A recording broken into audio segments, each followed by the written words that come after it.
ወደ መጀመሪያው ዜናችን እናልፋለን። አዲስ ሚዲያ ኔትወርክን ጨምሮ 12 ተቋማት ቀልጣፋ አገልግሎት ለመስጠት የሚያስችል ጥምረት ፈጠሩ። በፐብሊክ ሰርቪስና የሰው ሀብት ልማት ቢሮ የሚመራው ጥምረቱ አገልግሎትና ቴክኖሎጂ ክላስተር የሚሰኝ ነው። ቤተልሔም አየነው ዝርዝሩን ይዛለች።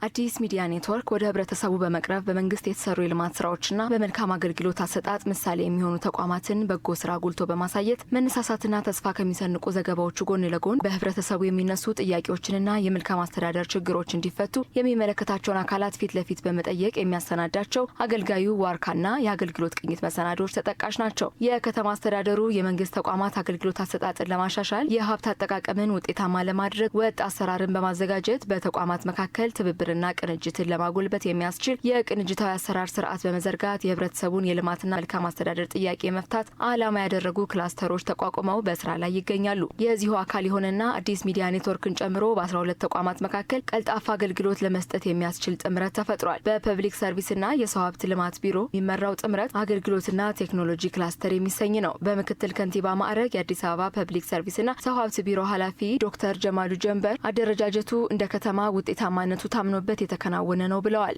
ሁላችንም እንደምናውቀው የቅንጅት ስራዎችን በተመለከተ ተቋማት በየራሳቸው በተበታተነ መልኩ የትስስር ሰነዶችን ተፈራርመው ስራዎችን ሲሰሩ እንደነበር የሚታወቅ ነው። ይሄ አደረጃጀት እንደ ከተማ ውጤታማነቱ ምን ይመስላል የሚለው ቼክ ሲደረግ አላስፈላጊ ምልልሶችን ከጊዜም ከሪሶርስም አንፃር ብክነት የሚያስከትል ከውጤታማነትም አንፃር በሚፈለገው ደረጃ ተቋማት ተቀናጅተው በጋራ በቅንጅት መስራት የሚገባቸውን ስራ ከመስራት አንፃር ክፍተቶች እንዳሉ ስለታየ በከተማ ደረጃ የቅንጅታዊ ስራዎችን በተመለከተ ማንዋል ተዘጋጅቶ የጋራ ተደርጎ አስተባባሪ ተቋማት ያሏቸው ክላስተሮች እንዲፈጠሩ በተቀመጠው አቅጣጫ መሰረት አጠቃላይ እንደ ከተማ ሊኖሩ ይገባሉ ተብለው ከተለዩት ክላስተሮች ውስጥ አንዱ የአገልግሎትና የቴክኖሎጂ ክላስተር ነው። በክላስተሩ ውስጥ አገልግሎት አሰጣጥ ላይና ቴክኖሎጂ ላይ ሚና ያላቸው ብሎም ዘርፈ ብዙ ተግባራትን የሚከውኑ ተቋማት እንዲካተቱ መደረጉንም አንስተዋል። በዚህ ክላስተር ውስጥ ከአገልግሎት አሰጣጥ ጋር በተያያዘ ከቴክኖሎጂ ልማትና አጠቃቀም ጋር በተያያዘ ድርሻ ያላቸው ተቀናጅተው ሊሰሩ የሚገባቸው ተቋማት እዚህ ላይ እንዲታቀፉ የተደረገበት ሁኔታ አለ።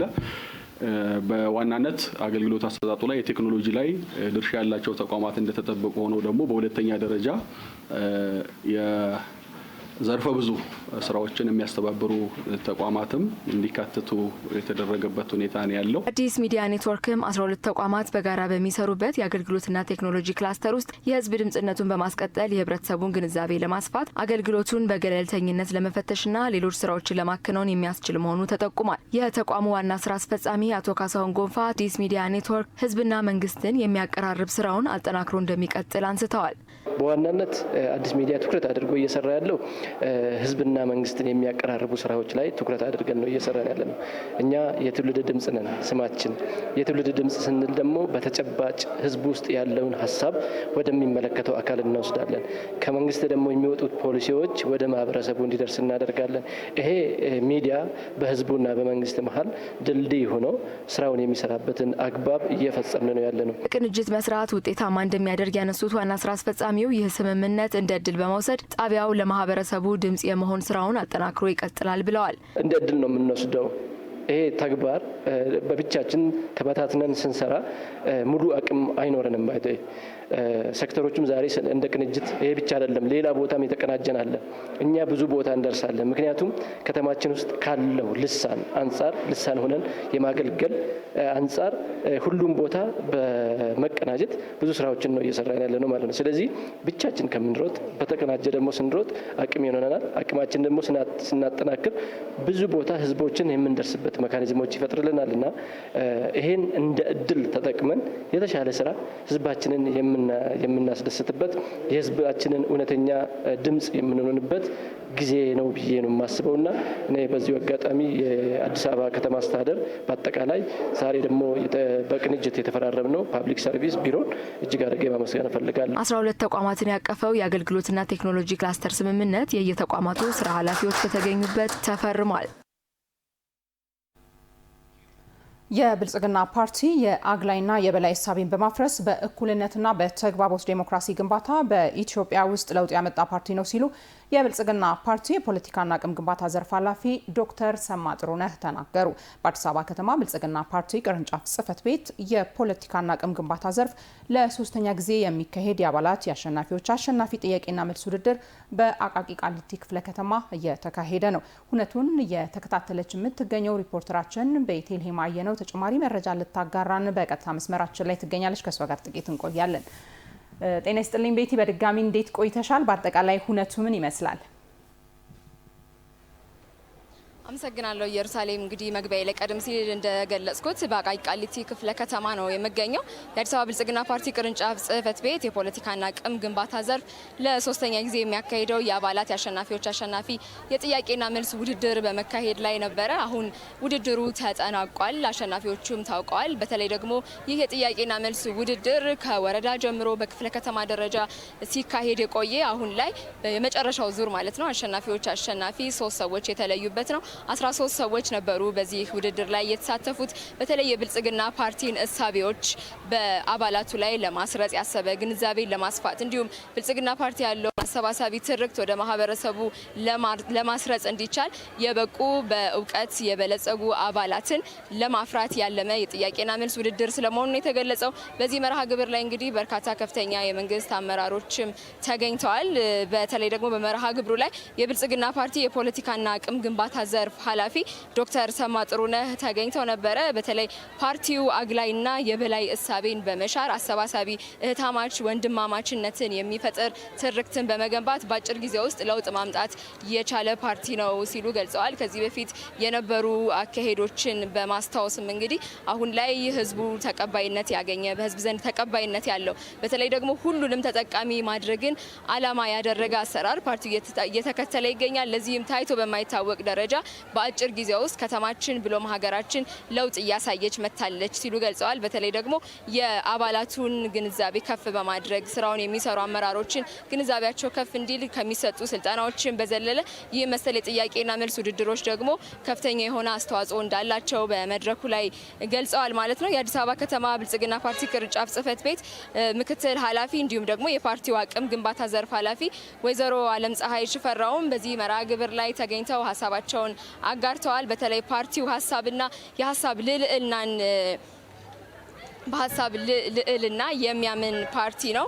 ለዚህም ነው ሀሳብ ትልቅ ቦታ ይሰጠዋል። ሀሳብ ያላቸው አካታች የሆነ ፓርቲ ነው። ይህ መርሃ ግብርም እንግዲህ በሀሳብ በእውቀት የሚመራ ፓርቲን ለመያዝ በእውቀትና በሀሳብ የበለጸገ አመራር ካለ ጥሩ የሆነ ፓርቲን መገንባት ይቻላል በሚል መርህ እንግዲህ ይህ የጥያቄና መልስ ውድድር እንደተካሄደ ነው የገለጹት። ከዚህ ቀደም እንግዲህ ሁለተኛ ጊዜ ተካሂዷል። አሁን ሶስተኛው ነው ማለት ነው። በዚህ መርሃ ግብር ላይ የጥያቄና መልስ ውድድሩ ላይ 13 ከክፍለ ከተሞቻቸውን ወክለው የመጡ እንዲሁም ከተለያዩ ተቋማት የመጡ ሰዎች ተወዳድረዋል ማለት ነው። የጥያቄና መልስ ውድድሩ እጅግ በጣም ደማቅ ልንል የምንችለው አይነት ነበረ። በተለይ ብልጽግና ፓርቲ እሳቤዎች ላይ የብልጽግና የመደመር መጽሐፍ ላይ ትኩረት ያደረጉ በርካታ ጥያቄዎች ተነስተው ምላሽ የተሰጠ ፉክክሩም የደራ ነበር ማለት ይቻላል። በመጨረሻም እንግዲህ ይህን መርሃ ግብር ያዘጋጀው አቃቂ ቃሊቲ አንደኛነትን በመያዝ ውድድሩን ማጠናቀቅ ችሏል ማለት ነው። አራዳ ክፍለ ከተማም በሁለተኛነት በማጠናቀቅ የዋንጫ እንዲሁም የላፕቶፕ ሽልማት ተበርክቶላቸዋል ማለት ነው። በአጠቃላይ መርሃ ግብሩ እጅግ ደማቅ የሚባል ነበረ። ብዙዎችንም ያሳተፈ እንደነበረ ለመመልከት ችለናል። መሰል መርሃ ግብሮች የፓርቲውን እሳቤ በአባላቱ ዘንድ ከማስረጽ አንጻር ለማህበረሰቡ ግንዛቤ ከመፍጠር አንጻር ከፍተኛ የሆነ አስተዋጽኦ እንዳላቸው በማመን እንደሚዘጋጅ ተገልጿል። ከዚህ በኋላ መሰል መርሃ ግብሮች ተጠናክረው እንደሚቀጥሉ ነው በመድረኩ ላይ የተገለጸው። አጠቃላይ እንግዲህ በአቃቂ ቃሊቲ በዛሬ የፓርቲው የጥያቄና መልስ ውድድር አጠቃላይ ድባቡ ይህንን ይመስላል። ኢየሩሳሌም አመሰግናለሁ። ሪፖርተራችን ቤቴልሄም አየነው በቀጥታ መስመራችን ላይ ተገኝተሽ ስላካፈልሽ መረጃ መልካም ቀን ይሁንልሽ። ቀጥለናል ተመልካቾቻችን ከአዲስ ሚዲያ ኔትወርክ ኤምኤን በቀጥታ የሚተላለፍላችሁን የሰዓቱን ዜና ነው በመከታተል ላይ ያላችሁት። ዜናዎቻችን አሁንም ወደ እናንተ መድረሱን ይቀጥላሉ። አዲስ አበባ ከተማ የሰላም ደሴት ቁንጮና ማሳያ ትሆን ዘንድ ተማሪዎችና መምህራን ኃላፊነታቸውን እንዲወጡ ተጠየቀ። የአዲስ አበባ ከተማ ሰላምና ጸጥታ አስተዳደር ቢሮና የአዲስ አበባ ከተማ ትምህርት ቢሮ በጋራ በመሆን በሴኩላሪዝም አተገባበርና የሰላም ግንባታ ትግበራን በተመለከተ የግንዛቤ ማስጨበጫ መድረክ እየተካሄደ ነው። አንዋር አህመድ ተጨማሪ መረጃን ሊያደርሰን ከስፍራው በቀጥታ መስመራችን ላይ ይገኛል። ከሱ ጋር ጥቂት ቆይታን እናደርጋለን። ጤና ይስጥልኝ አንዋር፣ በድጋሚ እንደምን ቆይታል? በአጠቃላይ ያሉህን መረጃዎች ልታጋራን ትችላለህ? አመሰግናለሁ። እንግዲህ በሀገር አቀፍ ደረጃ በተለይ የሰላምን ጉዳይ ለማጽናት ወይም ደግሞ በኢኮኖሚም ኢትዮጵያ እንግዲህ የምትፈልገው ደረጃ ላይ ለመድረስ ትውልዶች ያስፈልጓታል። ትውልዶቿ ደግሞ በተለይ ደግሞ ለሀገራቸው ያላቸው ፍቅር የበዛና በስራ የሚያምኑ በትምህርታቸው ጠንካራ የሆኑ እንዲሆኑ ይፈልጋልና ለዚህ ሁሉ ደግሞ የሀገር ሰላም ወሳኝነት አለው።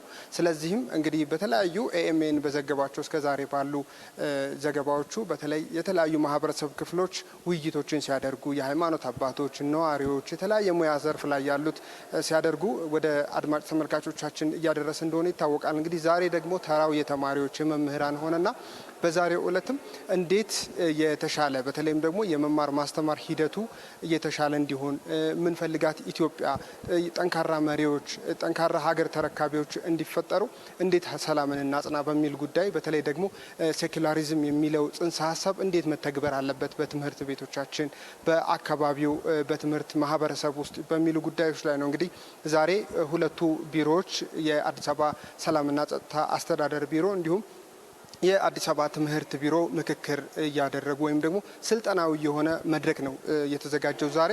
በዚህ መድረክ ላይ እንግዲህ የተለያዩ ሀሳቦች ናቸው የተነሱት። ምክንያቱም አዲስ አበባ ከተማ በተለይ ከተወሰኑ ዓመታት ወዲህ አስተማማኝ ሰላም እንዲኖርባት ወይም አስተማማኝ ሰላም እንዲኖራት የተለያዩ ስራዎች በመሰራታቸው ውጤት ተመዝግቧል።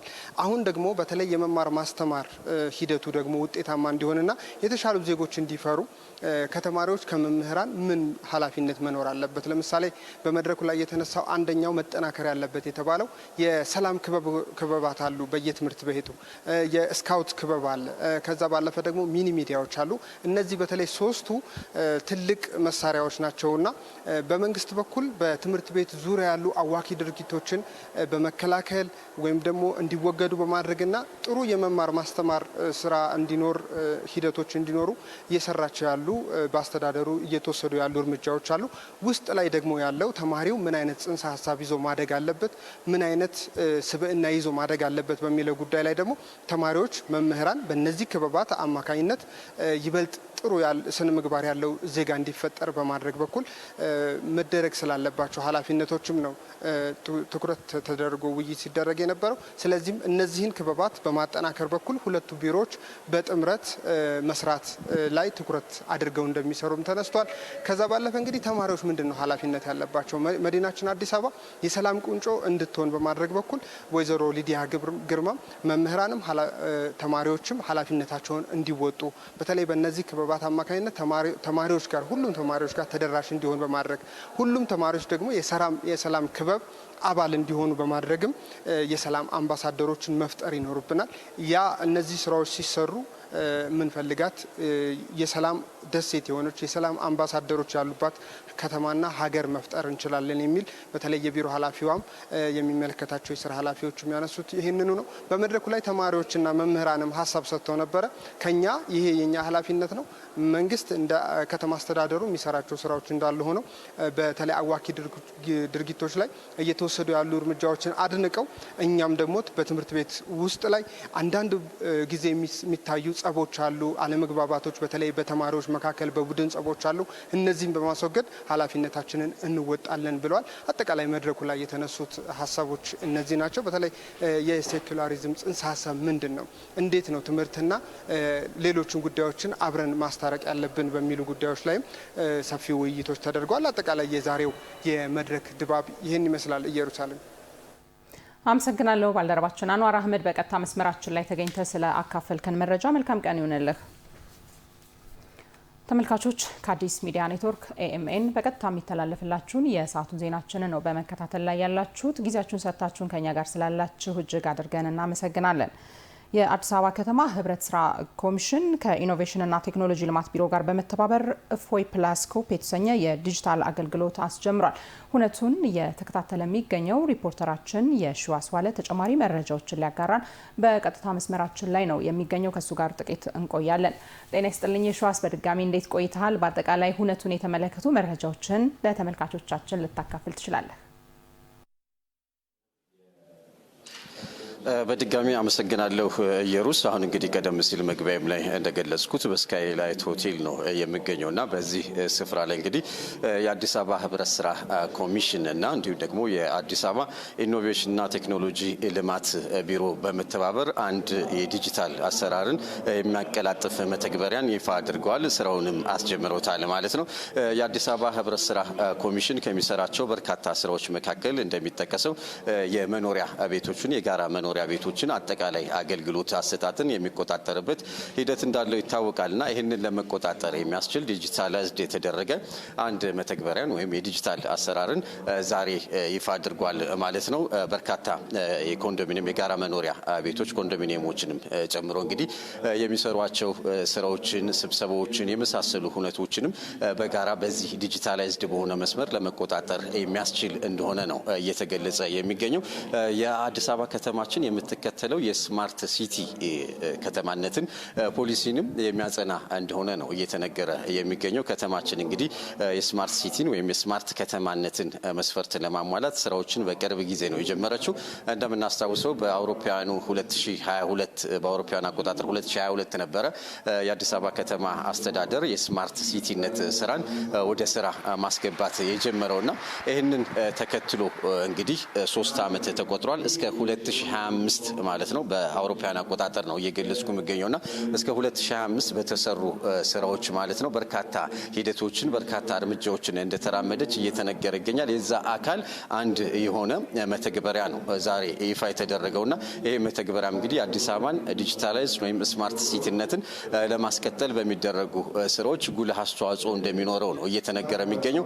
ባለፉት 3 ዓመታት በርካታ ስራዎች ተሰርተዋል። አዲስ አበባ ከተማም በጉድ ገቨርናንስ በስማርት ሲቲ ጉድ ገቨርናንስ ከንቲባ አዳነች አቤቤንም ጭምር በደቡብ ኮሪያ በተደረገ ስነ ስርዓት ላይ ሽልማት ተበርክቶላቸው እንደነበረ እናስታውሳለን እና ይሄ እንግዲህ እንደ ትልቅ ጅማሮ ይቆጠራል። ነገር ግን ቀጣይ ነው። እስከ 2030 ሌላ እቅድ አለ። የ8 ዓመት የስማርት ሲቲ ወይም የስማርት ከተማነት እቅድ የ8 ዓመት እቅድ ነው ከተማ አስተዳደሩ አቅዶ እየተንቀሳቀሰ የሚገኘውና የዛ አካል የሆኑ በርካታ ከተማዋን ዲጂታላይዝድ ስማርት የማድረግ ስራዎች የሚሰሩባቸውን ተግባራቶች እያከናወነች ትገኛለች። የዛ አካል አንድ አካል የሆነ መተግበሪያ ነው ወይም የዲጂታል አገልግሎት ነው ይፋ የተደረገው። ይሄ አገልግሎት እንግዲህ በቴሌብር የሚገኛል። ማንኛውም ማህበራት የሚሰጧቸው አገልግሎት በተለይ አሁን ይፋ የተደረገው ከጋራ መኖሪያ ቤቶች ወይም ከሚገነቡትም ገና ተገንብተውም አገልግሎት እየሰጡ የሚገኙትን ኮንዶሚኒየሞች ወይም የጋራ መኖሪያ ቤቶች በዚህ መተግበሪያ ወይም በዚህ የዲጂታል አገልግሎት በመጠቀም ማንኛውም አይነት ክፍያ የአገልግሎት ክፍያ ሊሆን ይችላል። እንግዲህ በጋራ መኖሪያ ቤቶች የሚከፈሉ የጽዳት፣ የጥበቃ የመሳሰሉ ለብልሹ አሰራር ወይም ለሌብነትም የተጋለጡ አሰራሮች እንደነበሩ እናስታውሳቸዋለንና እነዛን መቅረፍ የሚያስችል የዲጂታል አገልግሎት ነው ይፋ የተደረገው። ሌሎችም ከህብረት ስራ ኮሚሽኑ ከሚያስተዳድራቸው ማዕከላት መካከል ይሄ አንዱ የመኖሪያ ቤቶች አገልግሎት አዲስ የሚገነቡትንም ጨምሮ ማለት ነው። እነዚህም ክፍያቸውን የሚከፍሉበት በቴሌብር አማካኝነት ሆኖ በዲጂታላይዝድ ተደርጎ በዚህ እፎይ ፕላስ በተሰኘው መተግበሪያ እንዲሆን ታስቧል ማለት ነው።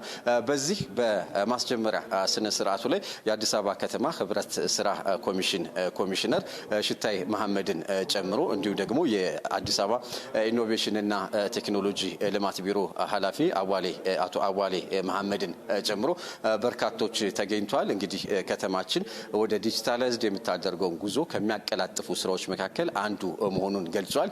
እንግዲህ ማህበረሰቡም በተለይ በዚህ ጎተራ ኮንዶሚኒየም ተብሎ በተለምዶ በሚጠራው አካባቢ ላይ ሙሉ በሙሉ ይህንን ቴክኖሎጂ መጠቀም መጀመራቸውን በሙከራ ጊዜ ላይ ታይቷል። አሁንም ግን ሌሎች በአዲስ አበባ ከተማ የሚገኙ የጋራ መኖሪያ ቤቶች በዚህ መተግበሪያ ታቅፎ ወይም በዚህ ዲጂታል አገልግሎት ውስጥ ታቅፎ ማንኛውንም አገልግሎት ማግኘት እንደሚችሉ በተለይ ኮሚሽነር ሽታይ መሐመድ ገልጸዋል።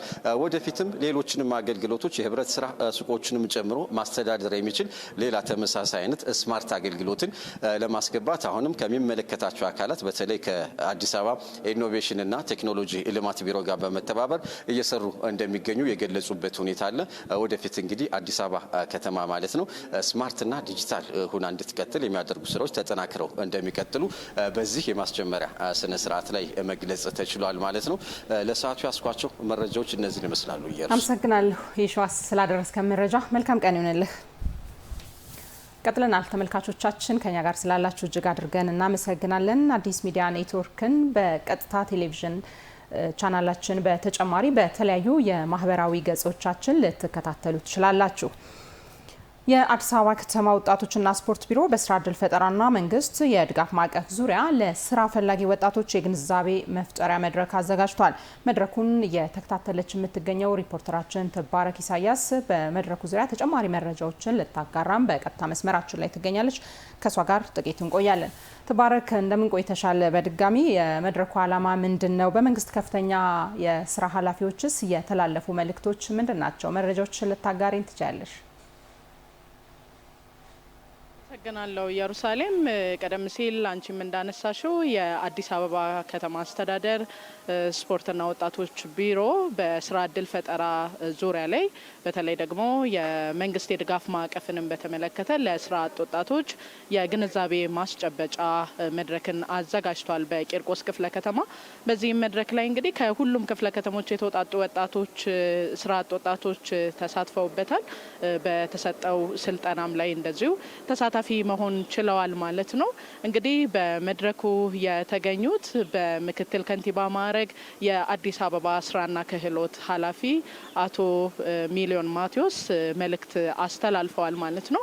በመልእክታቸውም መዲናችን አዲስ አበባ ዘርፈ ብዙ የልማት ስራዎችን እያከናወነች እንደምትገኝ ሌት ተቀን የስራ ባህሏ እየዳበረ የመጣና ልማቶቿም የሚታዩ ሁሉም ምስክርነቱን የሚሰጥባቸው መሆናቸውን አንስተው እነዚህ የተለያዩ የልማት ስራዎች ደግሞ በተለይ ለስራ አጥ ወጣቶች ከፍተኛ የሆነ የስራ እድልን የፈጠሩ ወጣቶች በተለያዩ ዘርፎች ላይ እንዲሰማሩ የተለያዩ የስራ መስኮች ላይ ተሳታፊ እንዲሆኑ እድል የፈጠሩ ስለመሆናቸው አንስተዋል። በዚህም በመዲናችን አዲስ አበባ በርካታ ወጣቶች መሰረተ ልማቶችን ተከትለው የሚሰሩ የልማት ስራዎችን ተከትለው የተለያዩ ስራዎች ላይ ተሳታፊ መሆን የሚችሉበትን ምቹ መደላድል ስለመፍጠራቸው አንስተዋል። ከዚያም ባሻገር አቶ ሚሊዮን ማቴዎስ ያነሱት ምንድነው በተለይ ወጣቶች ስራን የመምረጥ ዝንባሌ እንዳለ፣ ስራን የመናቅ ዝንባሌ እንዳለ በማንሳት የሚፈልጉትን ወይ በተማሩበት የተለያዩ የትምህርት መስኮች ላይ ከመሳተፋቸው አስቀድሞ ከመምረጣቸው አስቀድሞ የተገኙ ስራዎችን መስራት እንዳለባቸው ከዚያም በኋላ ደግሞ የሚፈልጉት የስራ መስክ በተመቻቸ ጊዜ ደግሞ ወደሚፈልጉት የስራ መስክ ላይ መሰማራት እንደሚችሉ አንስተዋል። ነገር ግን ምንም ባልተጨበጠበትና ባልያዙበት ሁኔታ ስራን የመናቅና ይህንን አልሰራም ብሎ የመምረጡ ሁኔታ አሁንም ወጣቶች ላይ እንደ ክፍተት የሚነሳ እንደሆነ አንስተዋል። ስለዚህ ወጣቶች የሚፈልጉትን እስከሚሰሩ ድረስ ያገኙትን ስራ እንዲሰሩም መልእክታቸውን አስተላልፈዋል። ከዛም ባሻገር የአዲስ አበባ ከተማ አስተዳደር ወጣቶችና ስፖርት ቢሮ ኃላፊ አቶ በላይ ደጀን መድረኩ ላይ ተገኝተው የእንኳን ደህና መጣችሁ መልእክት አስተላልፈዋል። ከዛም ባሻገር እንግዲህ በመዲናዋ በአዲስ አበባ ለተለያዩ ቁጥራቸው በርከት ላሉ ወጣቶች የስራ እድል መፈጠሩን አንስተዋል። ከቁጥር ጋር በተያያዘ እንዲያውም ባለፉት 5 ወራት ከሐምሌ ወር ጀምሮ ለ79 ሺህ ወጣቶች የስራ እድል መፈጠሩን አንስተዋል። እንደ ዛሬው አይነት የግንዛቤ ማስጨበጫ መድረክም ደግሞ የተለያዩ ከተለያዩ ክፍለ ከተሞች የወጡ ወጣቶችን ማዳረስ መቻሉን አንስተዋል። በዚህም እንግዲህ 242 ሺህ ለሚሆኑ ወጣቶች የግንዛቤ ፈጠራ ከሐምሌ ወር ጀምሮ ባለፉት 5 ወራት መሰጠቱን ተናግረዋል። ከዚያም ባሻገር ለዚሁ ለስራ እድል ፈጠራ የሚውሉ ከ2 ቢሊዮን ብር በላይ ብድር እንደተመቻቸና ወጣቶችም በተለያዩ የስራ መስኮች ላይ ተሰማርተው መስራት እንዲችሉ የተለያዩ ምቹ መደላድሎች መፈጠራቸውንም ጭምር አንስተዋል ማለት ነው። በዚህም እንግዲህ የአዲስ አበባ ወጣቶችና ስፖርት ቢሮ ወጣቶች ስራ እንዲመቻችላቸው እንደዚሁም ደግሞ በተገኘው የስራ መስክ ላይ በርትተው እንዲሰሩ የተለያዩ እንቅስቃሴዎችን እያደረገ እንደሚገኝ እንደ ቢሮም ተነስቷል ማለት ነው።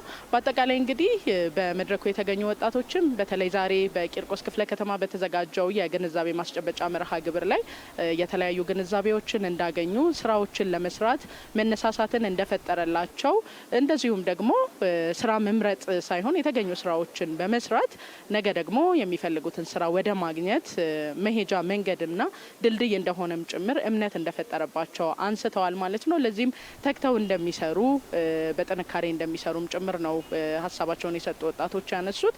ከዛም ባሻገር ምናልባት በስራ እድል ፈጠራ ዙሪያ ላይ የተለያዩ ስራዎችን ለመጀመር እንቅስቃሴዎችን ሲያደርጉ መሰናክል የሚሆንባቸው ነገሮች እንዳሉ እነዛም ችግሮች ደግሞ ቢፈቱ የተሻለ መስራትና መለወጥ እንደሚቻል ከተሳታፊ ወጣቶች ተነስቷል። ከመድረኩም እንግዲህ እንደ ጥያቄ ለተነሱ ጥያቄዎች ምላሾች አስተያየቶችንም ተቀብለዋል ማለት ነው። እንግዲህ ዛሬ በቂርቆስ ክፍለ ከተማ የተዘጋጀው የወጣቶች የውይይት መድረክ ይህንን ይመስላል። አመሰግናለሁ ተባረክ ኢሳያስ። በቀጥታ መስመራችን ላይ ገብተሽ ስላካፈልሽ መረጃ መልካም ቀን።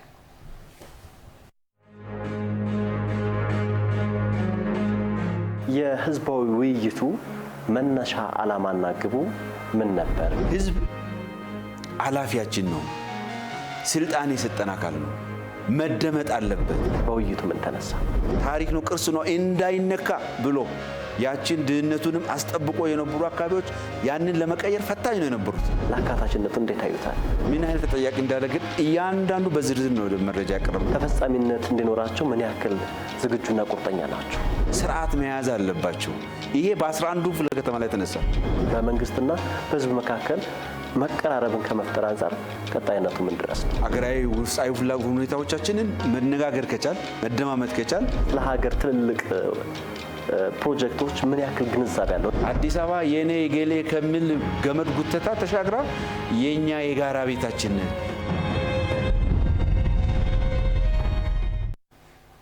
ከአዲስ ሚዲያ ኔትወርክ ኤሜን በቀጥታ የሚተላለፍላችሁ የሰዓቱ ዜናችን አሁንም ወደ እናንተ መድረሱን ይቀጥላል። የሴፍትኔት መርሃ ግብር የስራ ባህልን በመቀየር ከተረጂነት ወደ አምራችነት እንዳሸጋገራቸው ተጠቃሚዎች ተናገሩ። በየካ ክፍለ ከተማ ብቻ በከተማ ልማታዊ ሴፍትኔት መርሃ ግብር ተጠቃሚ የነበሩ 75 ኢንተርፕራይዞች ከተማ አስተዳደሩ ባመቻቸላቸው የመስሪያ ቦታ ድጋፍ ገቢያቸውን በሚያሳድጉባቸው ዘርፎች ተሰማርተዋል። ከሰሞኑ በከንቲባ አዳነች አቤቤ ለእነዚሁ ዜጎች የተላለፉ የመስሪያ ቦታዎች የስራ እንቅስቃሴንም ባልደረባችን ቴዎድሮስ ይስሐቅ አይንቶ ተከታዩን ዘገባ አሰናድቷል። አብረን እንከታተሉ። በየካ ክፍለ ከተማ ወረዳ 9 ኗሪ ናት ወይዘሮ ጥሩዬ ምትኩ። ኑሮዋን የምትመራው ከእጅ ወደ አፍ በሆነው በግለሰቦች ቤት ምግብ በማብሰልና ልብስ በማጠብ ነው። ወርቅነሽ ትላንት ስታስታውስ ለእሷና ቤተሰቦቿ ፈታኝ ነበር። በጣም ከባድ ነበር። ማለት ስራ እንደ ልብ አይገኝም። እኔ ትምህርት አልተማርኩም፣ ተመላላሽ ነበር የምሰራው። ያገኙትን በቃ ስራ አልመርጥም። ስማጠብኩ የቀን ስራም ሰራው፣ እንጀራም ጋገርኩ። በቂ አይደለም። ጥሩዬ ታዲያ በአዲስ አበባ ከተማ ምንም አይነት ገቢ ለሌላቸው ዜጎች ከዓመታት በፊት በተዘረጋው የከተማ ሴፍቲኔት መርሃ ግብር ተጠቃሚ ሆናለች። የከተማ ልማታዊ ሴፍቲኔት መርሃ ግብሩ ካስገኘላት ገቢ በላይም የሙያ ባለቤት እንዳደረጋት ነው ያጫወተችን።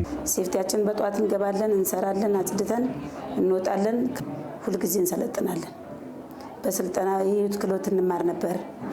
ንግድ ላይ እንዴት እንደሚነገድ ያሰለጥኑናል። የሴፍቲ አሰሮቻችን ከሚለቀቅልን ብር የምንቆጥበው ፐርሰንት ነበር።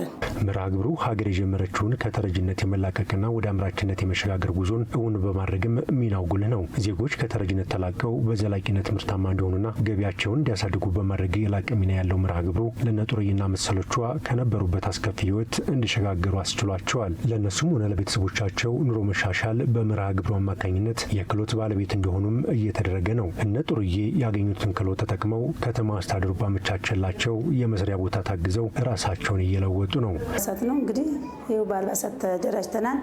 በአልባሳት እየሰራን ነው የምንገኘው። አሁን ቦታውን አስተካክሎልናል። መስራት የኛ ፈንታ ነው። መንገድ ተጀምሯል። መንገድ ከተጀመረ መስተካከሉ አይቀርም። በወተትና በርጎ በእንቁላል ተደራጅተናል። እንቁላልም ማይብም እርጎም እየሸጥን ነው። መንግስት አስተካክሎ አመቻችቶ ሰጥቶናል።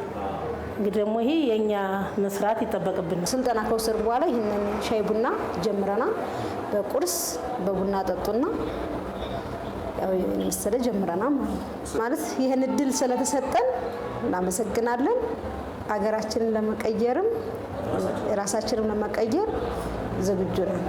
የሴፍቲኔት መርሃ ግብር ዜጎችን የተለያዩ የሙያ ባለቤቶች እያደረገ እንደሚገኝ የተናገሩት የየካ ክፍለ ከተማ ምክትል ዋና ስራ አስፈጻሚና የስራና ክህሎት ጽሕፈት ቤት ኃላፊ አቶ እንዳልካቸው አስራት በክፍለ ከተማው 73 ኢንተርፕራይዞችን በማደራጀት ከተረጂነት ወደ አምራችነት እንዲሸጋገሩ ተደርጓል ብለዋል።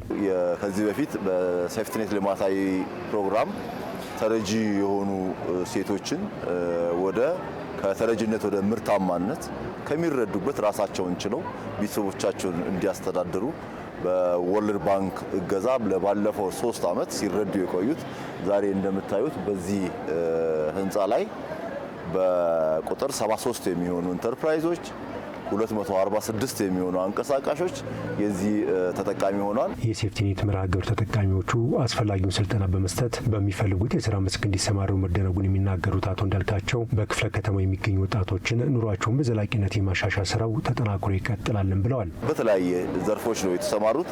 በአልባሳት፣ በቆዳ ምርቶች፣ በወንዶች ጸጉር ስራ እንደዚሁም በወተት ተዋጽኦ፣ በአትክልትና ፍራፍሬ፣ በሻይ ቡና የተደራጁ ፊት ከሚረዱት አሁን ራሳቸውን ችለው እንደምታዩት ተዛዝራችሁ እንዳያቸው ህይወታቸውን ለመቀየር እየሰራን ነው ያለነው። ለወጣቶችና ለሴቶች የስራ ዕድል መፍጠር የዳቦ ጉዳይ ብቻ አይደለም።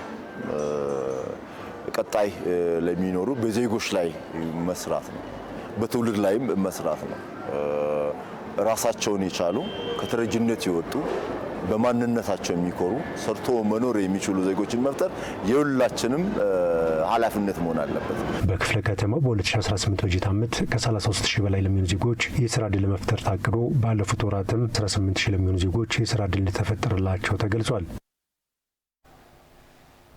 የኢትዮጵያና ህንድ ዲፕሎማሲያዊ ግንኙነት እንቅስቃሴ ወደ ስትራቴጂካዊ አጋርነት ማደግ ሌሎች ሀገራት የኢትዮጵያን ተፈላጊነት እንዲገነዘቡ ያስችላል አሉ አምባሳደር ዲና ሙፍቲ።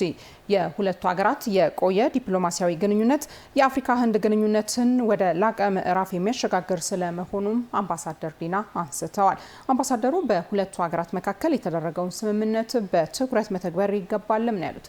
ዘገባውን ሪፖርተራችን ሄለን ጀንበር ያዘጋጅተዋለች። በአፈወርቅ አለም ይቀርባል። ጥንታዊቷ እንዲሁም የታሪክና የስልጣኔ ባለቤት የሆነች ኢትዮጵያ ዘመናዊ ታሪክና የስልጣኔ ባለቤት ከሆነችው ህንድ ጋር የመሰረቱት ወዳጅነት እድሜ ጠገብ በሚያስብል ወዳጅነት የተኳለ ነው። ከ2000 ዓመታት በላይ የዘለቀው ወዳጅነቱ በህንድ ውቅያኖስና በቀይ ባህር አማካኝነት የአፍሪካን ድንበር የተሻገረ የንግድ ግንኙነት እንደነበረም ነው የታሪክ ድርሳናት የሚያወሱት። ሁለቱ ሀገራት በዘመናዊ ዲፕሎማሲ ደግሞ ከ1948 ዓ.ም ጀምሮ ግንኙነት መስርቷል። ህንድ ኢትዮጵያን በአፍሪካና በዓለም መካከል ሁለንተናዊ ግንኙነቷን ለማጠናከርና ለመሸጋገር ዘላቂ ቁልፍ አጋር አድርጋም ትመለከታታለች። ይህ የቆየ የሀገራቱ ግንኙነት ከልብ የመነጨ ወዳጅነትን የሚያሳይና አሁንም ወደ ስትራቴጂክ አጋርነት ያደገ ስለመሆኑ ከአዲስ ሚዲያ ኔትወርክ ጋር ቆይታ ያደረጉት አምባሳደር ዲና ሙፍቲ ይገልጻሉ። በህንድና በኢትዮጵያ መካከል እንደሚታወቀው በኢንቨስት መስክ ሰፊ ትብብር ነው በፊት የነበረው። ከ600 በላይ ህንድ ኢንቨስተሮች ናቸው እዚህ ሀገር እየተንቀሳቀሱ ያሉት። ሁለቱ ሀገሮች የብሪክስ አባል ናቸው።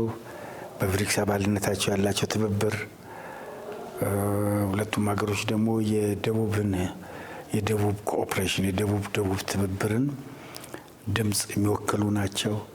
ይህን ድምጽ በዓለም አቀፍ ደረጃ በተባበሩት መንግስታት ድርጅት በመሳሰሉት መድረኮች በጋራ በማሰማት ረገድ ለምሳሌ በዕዳ ስረዛና በመሳሰሉት ጭምር ለመደገፍ የሚደረጉት እንቅስቃሴዎች ሲስተዋሉ ሪሊ የሁለቱ ሀገሮች ግንኙነት በጣም ከፍተኛ መሆኑን ወደ ስትራቴጂክ አጋርነት የተቀየረበት ሁኔታ ነው ያለው። የህንድ ጠቅላይ ሚኒስትር ናሬንድራ ሞዲ በኢትዮጵያ ታሪካዊ ጉብኝትን አድርገዋል። ይህም የሁለቱን ሀገራት የቆየ ዲፕሎማሲያዊ ግንኙነት ወደ ላቀ ደረጃ የሚያሸጋግር ስለመሆኑም ነው ያብራሩት። ሁለቱ ሀገሮች መካከል የተፈራረሙት ስምምነቶች ቀደም ሲል የነበሩትን ስምምነቶች አጠቃለው የሁለቱን ሀገሮች ግንኙነት ታሪካዊ ያደርገዋል ማለት ነው። ጠቅላይ ሚኒስትሩ አቀራረብ ንግግራቸውም በኋላም ንግግራቸውን ከጨረሱ በኋላ እያንዳንዱን የፓርላማ አባል እየሄዱ ሰላምታ ሲለዋወጡ በከፍተኛ ስሜት የታጀበ ነገር ነው ያለውና ይሄ ለሁለቱ ሀገሮች ግንኙነት ትልቅ መሰረት ይጥላል። የሁለቱ ሀገሮች ግንኙነት ማቴሪያል ብቻ ሳይሆን ሳይኮሎጂካል ስነ ልቦናዊ ጭምር እንደሆነ ጥልቀት ያለው ስሜት ለሀገር እንዳላቸው በኢትዮጵያ ውስጥ እየተካሄደ ያለው ሪፎርም በጣም ኢምፕሬስ እንዳደረጋቸው ያሳያል። በሌላ መልኩ ከሁለቱ ሀገራት ግንኙነቶች ባለፈ ኢትዮጵያ በዓለም አቀፍ ደረጃ እየጨመረ የመጣውን የዲፕሎማሲያዊ ስራዋን እየላቀ እንደሚሄድ ያሳያል ያሉት አምባሳደሩ የተለያዩ የዓለም ሀገራት የኢትዮጵያን እድገት የሚያዩበት መንገድ ይከፍታልም ብለዋል። ዓለም አቀፍ ህብረተሰብም ከዚህ የሚገነዘበው ኢትዮጵያ በሪፎርሙ ምክንያት እየተለወጠች እያደገች ሄደችበት ሁኔታ ነው ያለው። ኢኮኖሚ እድገት አለ፣ ማህበራዊ እድገት አለ፣ በተለያዩ መስኮች መነቃቃቶች አሉ፣ ሪፎርሞች አሉ። የውጭ ግንኙነትን በዛው ደረጃ የማስፋት ነገር ነው ያለውና ሌላውም ዓለም የሁለቱን ሀገሮች ግንኙነት በማየት ወደ ኢትዮጵያ የሚመጣበት ከኢትዮጵያ ጋር ያለውን ግንኙነት የሚያጠናክርበት ሁኔታ ነው ያለው። ሁለቱ ሀገራት ያኖሩት ስምምነቶች ፍሬ ያፈሩ ዘንድ በትኩረት መስራት ይገባል ያሉት አምባሳደሩ ይህ መሆኑ ሌሎች ስምምነቶች እንዲመጡ በር ይከፍታልም ባይ ናቸው። በብዙ መስኮች ነው ሁለቱ ሀገሮች ግንኙነት እየተጠናከረ ያለው። በግብርናው መስክ አለ፣ በጤና መስክ አለ፣ በማኑፋክቸሪንግ ኢንዱስትሪ፣ በትምህርት መስክም እንደዚሁ በጣም እየሰፋ የሄደበት ሁኔታ ነው ያለውና በቴክኖሎጂ መስክ በዲጂታል ቴክኖሎጂ ማለት ነው። አሁን የሚፈለገው ነገር የተደረጉትን ስምምነቶች ለመተግበር ሳያሰልሱ መስራት ነው፣ ጠንክሮ መስራት ነው። እነዚህን ስምምነቶች መተግበር ነው።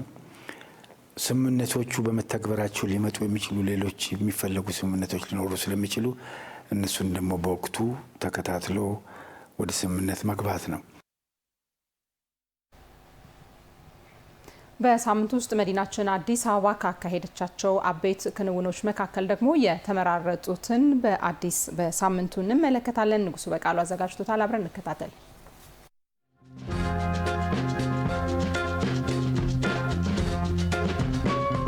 አመሰግናለሁ። አዲስ ሳምንት ተጀምሯል። እንደተለመደው በዚህ ሳምንት በአዲስ አበባ የተከናወኑ አበይት ጉዳዮችን መራርጠን ወደ እናንተ እናደርሳለን።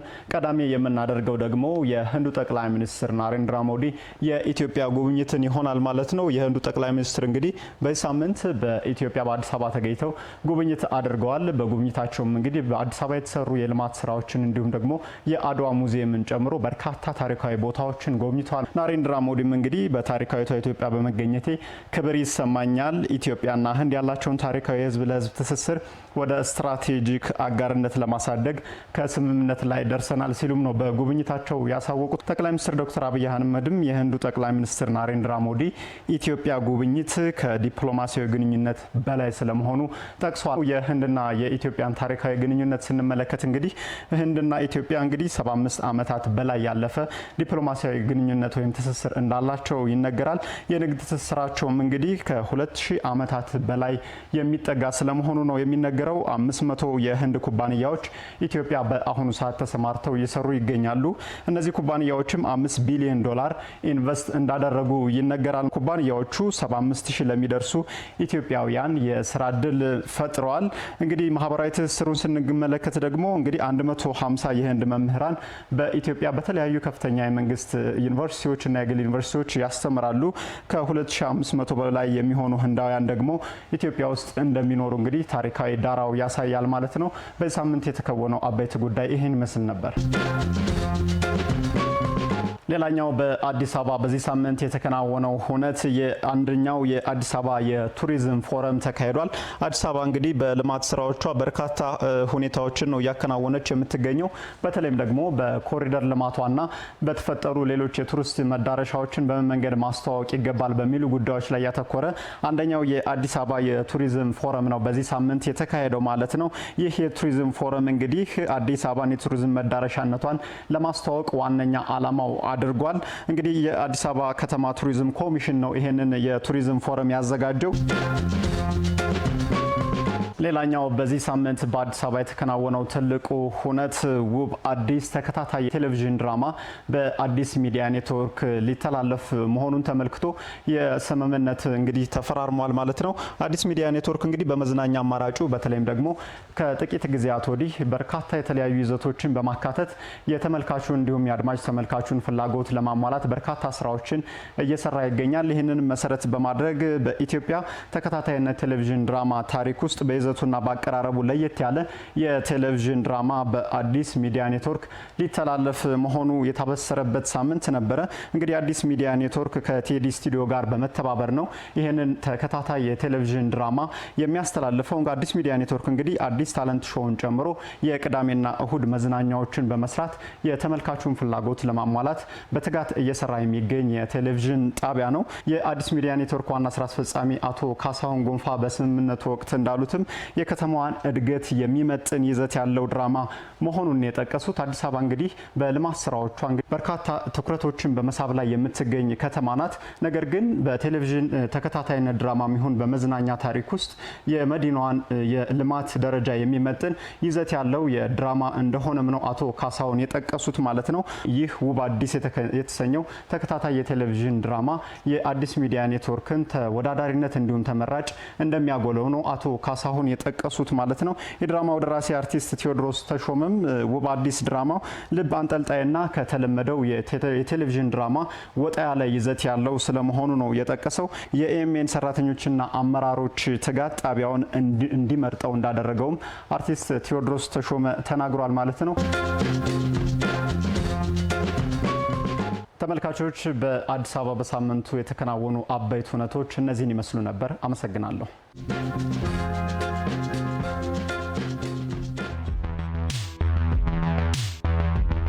ሚዲያችን በከተማችን አለ የሚባል በይዘቱና በፕሮግራሞቹ ህዝብና መንግስትን እያገናኘ ያለ ሚዲያ ነው። አዲስ ሚዲያ ኔትወርክ ለአዲስ ነገር በመትጋቱ በጣም ከልብ አመሰግናለሁ። ዛሬ ትልቅ ብስራትን ነው እንግዲህ የምናበስረው።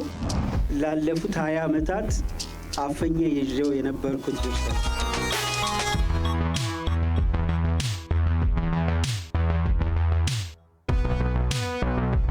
ሁሌ ከተማዋን እድገትን የሚመጥን ኮንተንት ማፍራት አለብን ብለን መጀመሪያ በሚባል ደረጃ ከ90% በላይ ውጭ ላይ የሚቀረስ በድርጊት የተሞላ ተከታታይ የቴሌቪዥን ድራማ በይፋ ልናበስር ዛሬ ተገናኝተናል።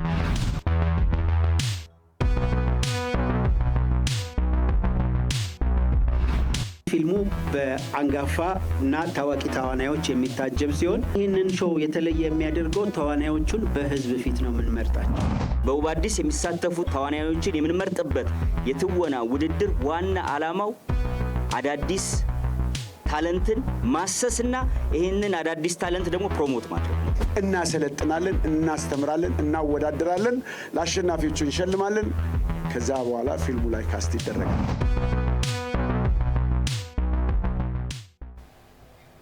ከአዲስ ሚዲያ ኔትወርክ ኤኤምኤን በቀጥታ የሚተላለፍላችሁ የሰዓቱ ዜናችን አሁንም ወደ እናንተ መድረሱን ይቀጥላል።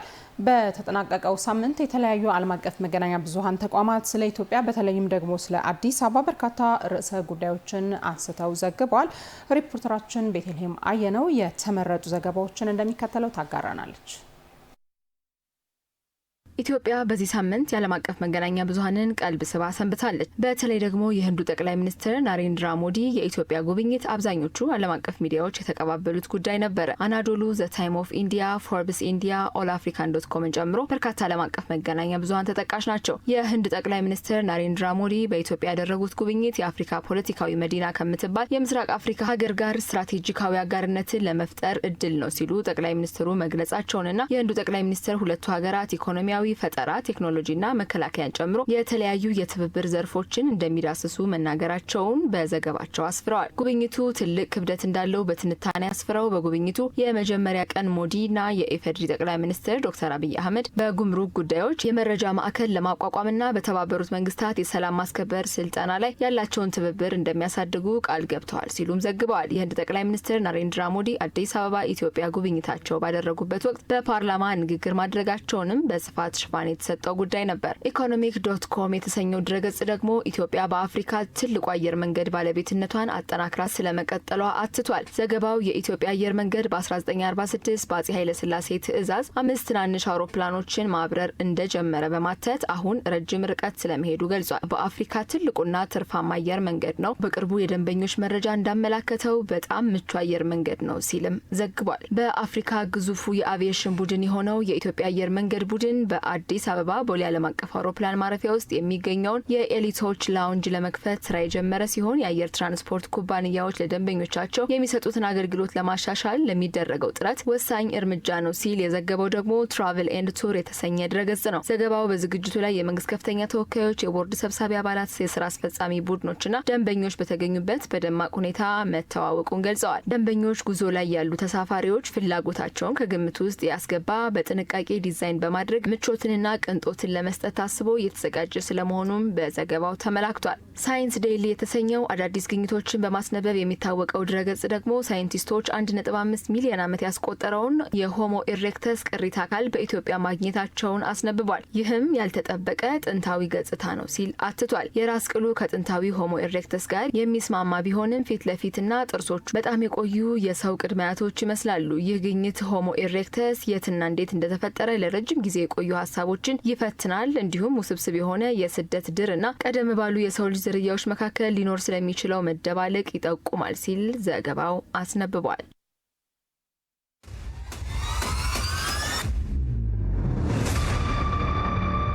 ለአንድ ዓመት ያክል አዲስ ታለንት ሾው አስገራሚ ትዕይንቶችን እያስተናገደ እስካሁን ደርሷል።